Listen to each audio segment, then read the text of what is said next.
That's where we find the fastest Cub to get to 20 home runs and 20 stolen bases in a season ever. And his name is Pete Crow-Armstrong, and he joins us now. Good morning, Pete. How are you? Really good. How are you guys? What's going on? Doing well. Thank you for joining us this morning. Congratulations on all the success you've had to this point. You heard the intro. Thank you. You heard the open. You heard that this is the movie that you were starring in. Who thought in a family full of actors that you would be the box office attraction? Shoot, I don't know, not me. Probably my parents, though. I think they got pretty good judgment.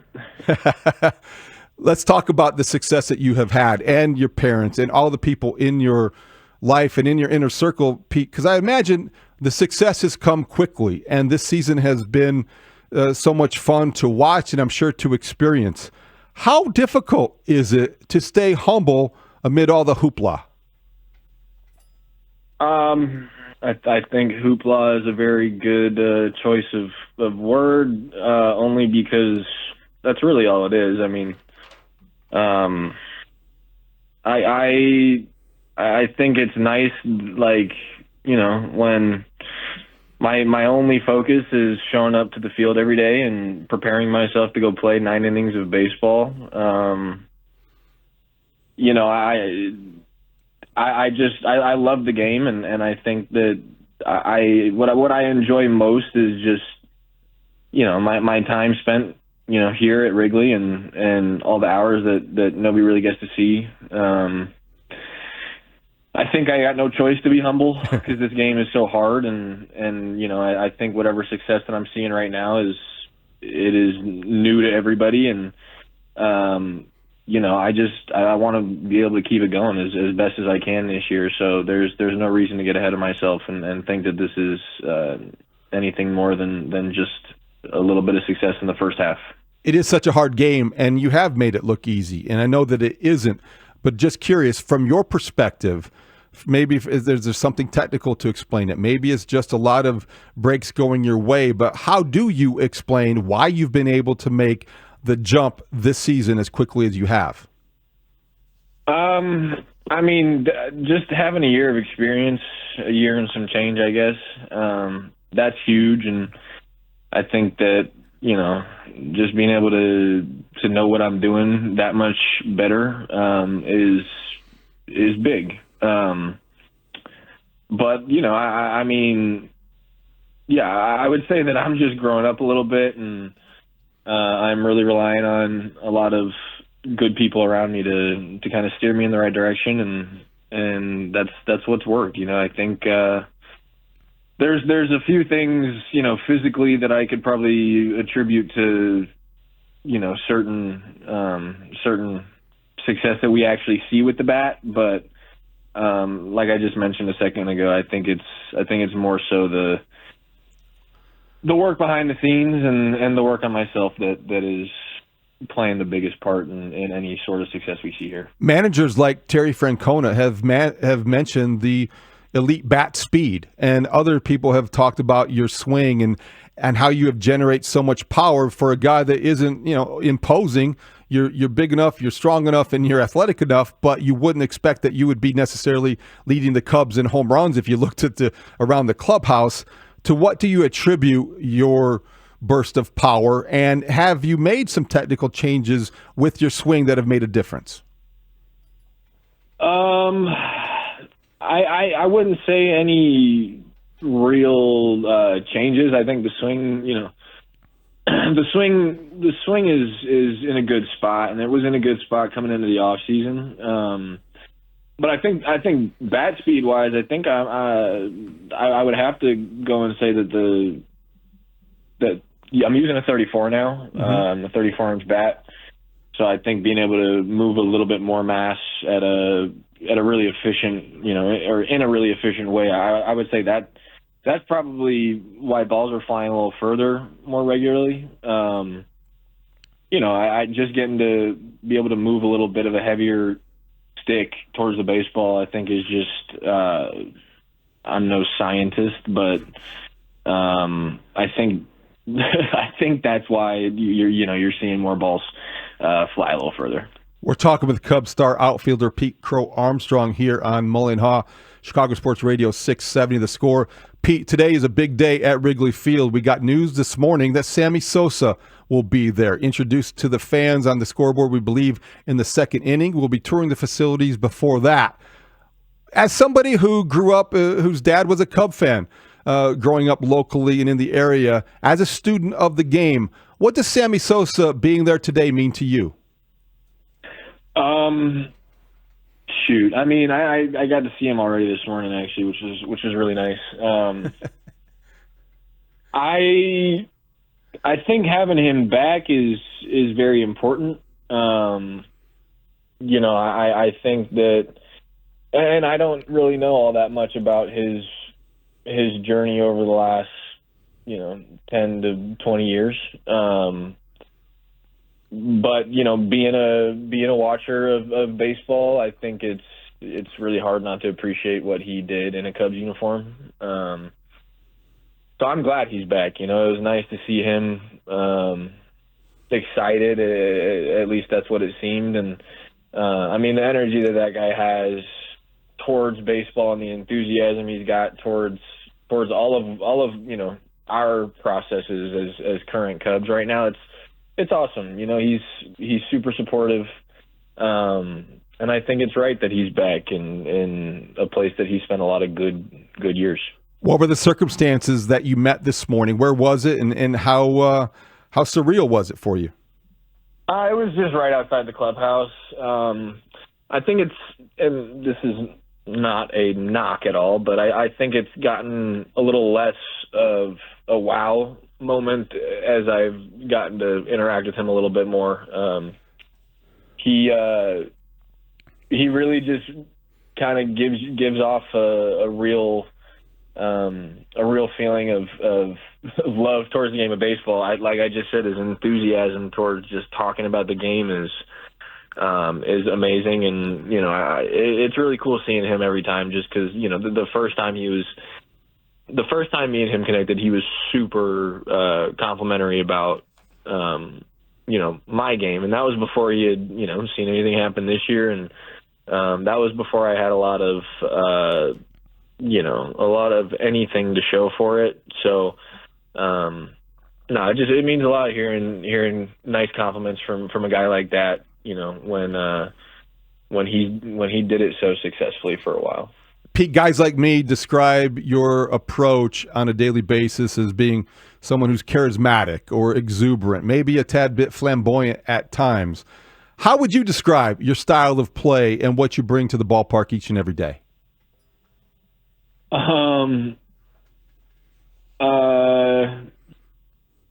I don't know if I'd say flamboyant. I don't know. I mean, I enjoy this,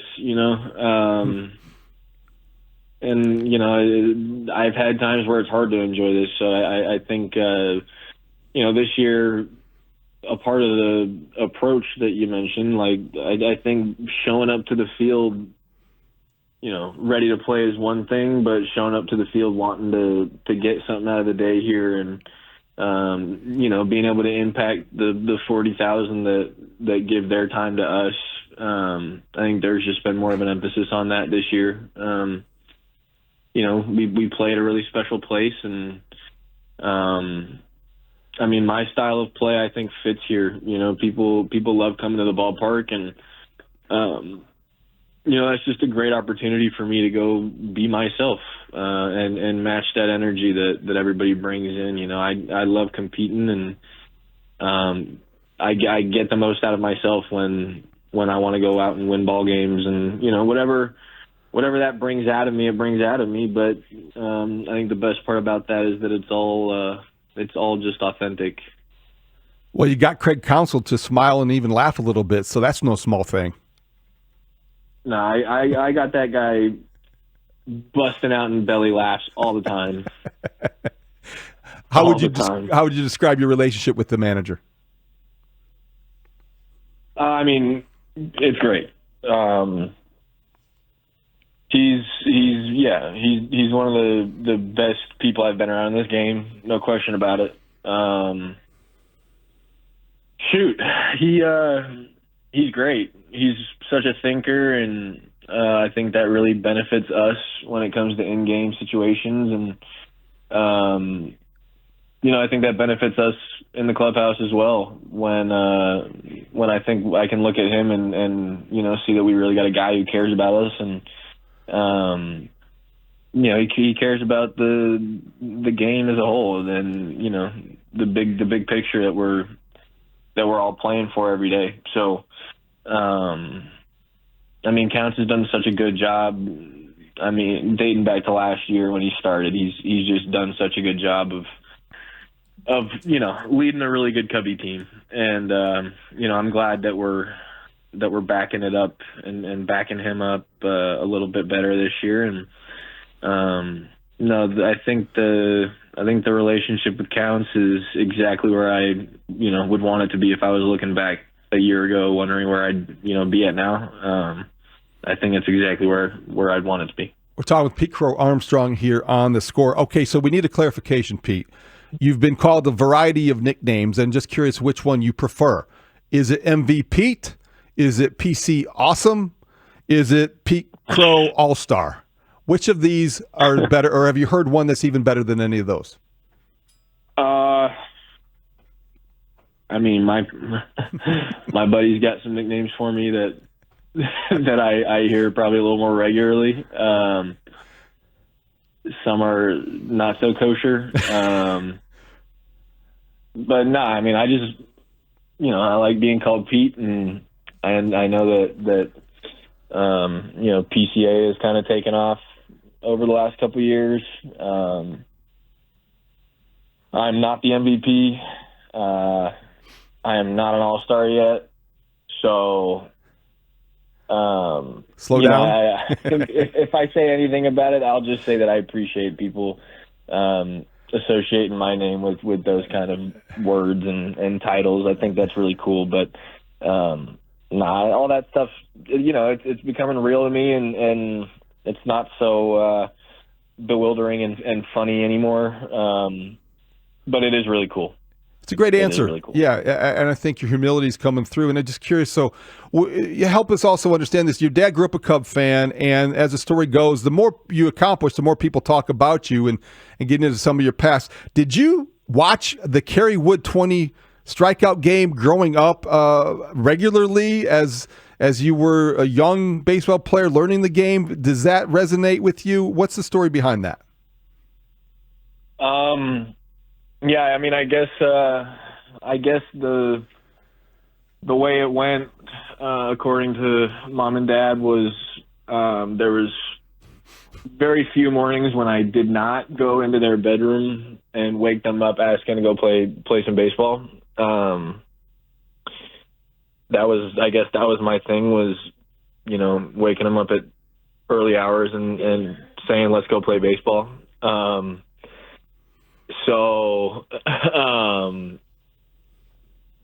Sorry, Danny Mueller just walked in here. Yeah, I would go wake him up, tell him to go outside with me, and that would be that. But I do have a handful of memories. Yeah, sitting on the hardwood floor in the living room in front of the TV. And having them replay that game. I don't know what it was about it at that age that really, resonated with me, but yeah, I was no stranger to that Kerry Wood strikeout game, and I think that was easy for my dad. I'm sure my dad made the choice to put that on a bunch just because he was a Cubs fan. So yeah. I think that's probably what makes the most sense in that. But yeah, my dad was a Cubs fan, and he is a bit of a baseball nerd, and I think that has definitely rubbed off on me as the years have gone on. A lot of Cub fans hearing that will say, well, you were born to be a Cub, and they would want you to be here for the duration of your career. And I know that was part of the conversation earlier this season, Pete, when it came out that you guys were already talking about a contract extension, and that would be a big number. And just wonder, from a business perspective, you don't want anything to interfere with the progress you've made on the field, but how important is it for you to maybe lock up something long-term so you are here for the duration of your career?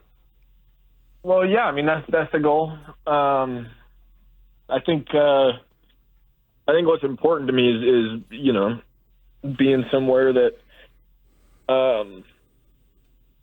I feel convicted in winning it. And then obviously, where I feel comfortable playing and living and all that for a long period of time. And, I absolutely think that Chicago is the place to do that for me. And, I already take so much pride in being a Cub, and what comes with that. So, any way that we can, get me here for a while, I think would be ideal. And, until then, I'm going to keep focusing on this year. 'Cause, I think, I would take a World Series this year over anything else, if I'm being honest. And, I see myself doing that here for many years to come. So, that's always important, thinking about what could be next, but only using that as a real drive, in my pursuit of success, I guess. Because the deal and the money is what it is. I like thinking about the years more than anything, and what signing that long-term deal could mean in terms of just any impact I have on this place. Before we let you go, you said you're not an all-star, and technically you're not, but the numbers came out earlier in the week, and Pete, I'm sure you saw, there's only 3 players in baseball that got more votes than you did. Freddie Freeman, Shohei Ohtani, and Aaron Judge. What's it like to keep that kind of company? That is definitely something that a younger version of myself would look back at and be very proud of. Those are 3 of the best baseball players of my lifetime. So it's cool.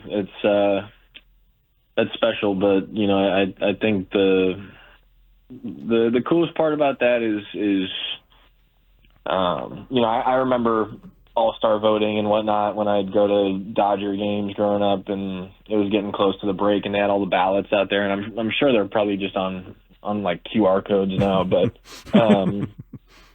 I remember loving to vote for players that I wanted to see play, and I didn't really know no better, so I don't know if I was going off stats or what, or how much attention I paid when I was voting, but I have voted for Freddie Freeman in the past. I have voted for guys that I just look up to. So yeah, it's that's special to me that I am in the same conversation, because those guys have given me a really good blueprint to follow. Got to let you go, Pete. But if this is indeed, before we do, if this is indeed a movie starring Pete Crow-Armstrong this year, how does it end? Well, I would like the final credits to start in the beginning of November. I think that would be the best way to finish it off.